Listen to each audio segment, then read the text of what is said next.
Bismillahirrahmanirrahim. Assalamualaikum warahmatullahi wabarakatuh. Alhamdulillah.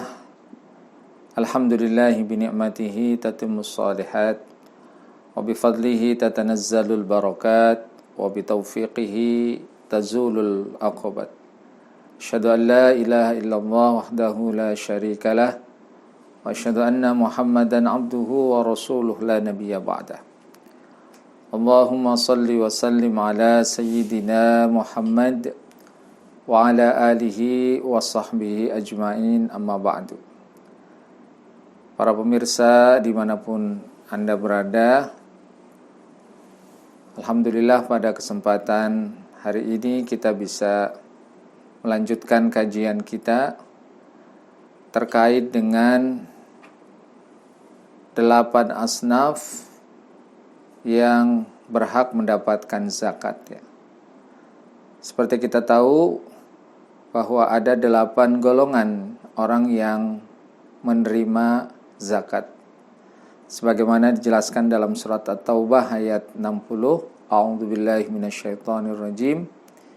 Innamas shadaqatu lil fuqara'i wal masakini wal 'amilina 'alaiha wal mu'allafati qulubuhum wa fir riqabi wal gharimina wa fi sabilillahi wa ibnis sabil faridatan minallah wallahu alimun hakim. Sesungguhnya zakat itu hanyalah untuk orang-orang fakir. Jadi pada kesempatan kali ini kita akan membahas golongan yang pertama, yaitu adalah fakir. Kemudian yang kedua adalah miskin. Apa bedanya antara fakir dengan miskin?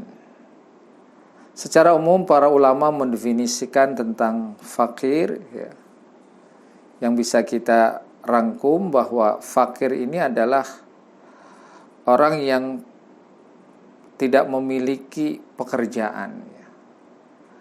Atau kalau dia memiliki pekerjaan, pemasukannya tidak mampu untuk menampung ya, atau tidak cukup untuk membiayai kebutuhan primernya. Makanya disebut dengan al-fakir. Dan ini termasuk golongan yang berhak untuk mendapatkan dana zakat. Nah, kemudian ada pertanyaan, bagaimana kalau misalkan dana zakat ini tidak hanya diberikan secara konsumtif ya kepada orang-orang fakir dalam bentuk uang misalnya, tetapi misalnya dibuatkan untuk proyek seperti pembuatan sumur bagi orang-orang yang fakir ya. Tentu dalam masalah ini perlu dijelaskan secara detail ya. Karena bagaimanapun juga pada prinsipnya dana zakat ini diberikan untuk memenuhi kebutuhan primernya terhadap orang-orang fakir.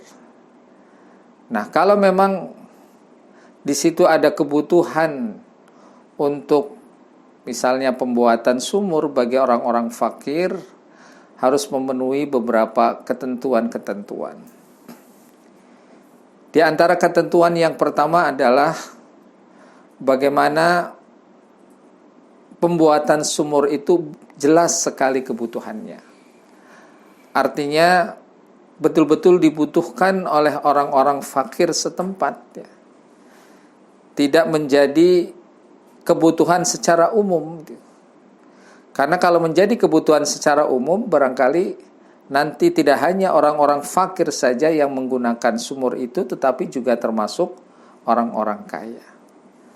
Maka ketentuannya ketika zakat itu akan diperuntukkan untuk misalnya pembuatan sumur, dipastikan bahwa kebutuhan untuk pembuatan sumur itu adalah jelas ya, bahwa itu kebutuhannya orang-orang fakir di tempat tersebut.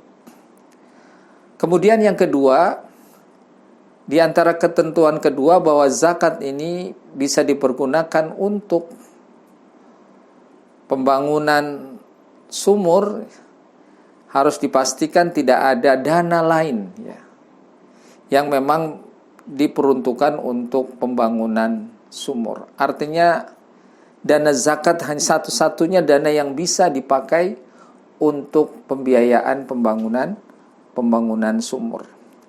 Kalau ada dana yang lain, misalnya dana dari sedekah ya, atau misalnya dana dari wakaf ya, maka diprioritaskan dana-dana lain untuk pembangunan sumur. Tetapi ketika dana itu tidak ada lagi, maka boleh dipergunakan untuk pembiayaan pembangunan sumur. Kemudian ketentuan yang ketiga, bahwasanya ketika dana zakat itu akan dipergunakan untuk pembangunan sumur, ya dipastikan bahwa sumur itu menjadi kebutuhan inti daripada orang-orang fakir tersebut. Sehingga ketika prinsip-prinsip ini ada, ya, maka dana zakat itu bisa dipergunakan untuk kepentingan orang-orang fakir dalam pembangunan sumur. Termasuk misalnya, apakah boleh kita menggunakan dana zakat ini untuk membangun rumahnya, ya, membangun rumah orang-orang fakir, ya, jadi tidak hanya untuk kebutuhan konsumsi mereka, ya, untuk kebutuhan makan dan minum mereka, ya, karena pada prinsipnya sebenarnya dana zakat ini adalah prioritasnya bagaimana untuk memenuhi kebutuhan makan mereka, kebutuhan minum mereka, ya. Maka ini juga harus ada prinsip-prinsip yang harus dipahami, ya.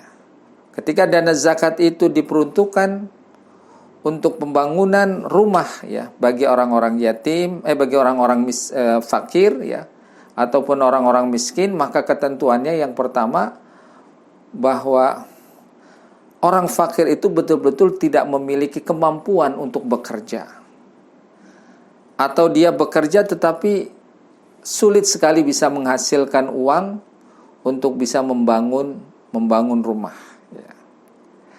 Kemudian yang kedua, bahwa dana yang digunakan, ya, untuk pembangunan rumah orang-orang fakir tersebut adalah betul-betul, ya, dana yang secukupnya, ya.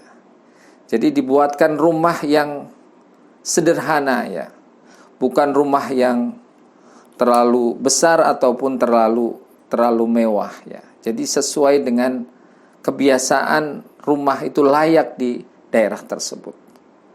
Dan kemudian ketentuan yang ketiga, ya, bahwa boleh dana zakat itu dipergunakan untuk membangun rumah orang-orang fakir, ya. Ketentuannya bahwa tidak ada dana lain, ya, yang bisa dipergunakan untuk membangun atau merehab, ya, rumah-rumah layak yang dimiliki oleh orang-orang fakir. Nah, tiga inilah prinsip yang barangkali bisa menjadi batasan-batasan ketika dana zakat itu dipergunakan untuk membangun rumah orang-orang fakir maupun rumah orang-orang miskin. Aqulu qauli hadza wa astaghfirullah li wa lakum. Wassalamu alaikum warahmatullahi wabarakatuh.